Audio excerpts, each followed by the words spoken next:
மதுரை சித்திரதராக போறாரு கூட 2வது பெரிய கூட்டம் தளபதி விஜய்க்கு மட்டும்தான். அழகரை பார்த்த மாதிரியே இருந்துச்சு. 2ஆம் தேதி பார்க்க வேண்டிய அழகரை நான் என்னைக்கு பார்த்தேன். தெய்வத்தை பார்த்த மாதிரி இருந்துச்சு. இந்த கடவுள் காட்சி ஒண்ணு தளபதி இன்னொன்னு வைகா அழகரை போறாரு. அழகரை கிராஸ் பண்ணி போன மாதிரி இருந்துச்சு. என்ன போன தஞ்சாவூர் கோபுரம் தான் தலப்பாக கட்டி கொண்டு நடந்து வாரத போல் நம்ம ஐயா வராரு.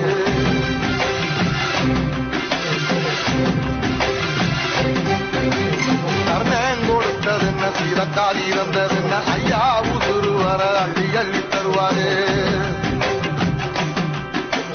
சாதி சாதிக்கு ஒரு சங்கம் வச்ச நாட்டுக்குள்ள எல்லா சாதிக்கு ஒரு கோடிதான் வராது. இல்லை என்பதையே இல்லாம செஞ்சவருக்கு தாண்டி கேரளா மேல வராது. ஏழு எதிர வந்த கண்ணே எமக்கதில்லை தமிழ பரம்பரைக்கு தன்மானமா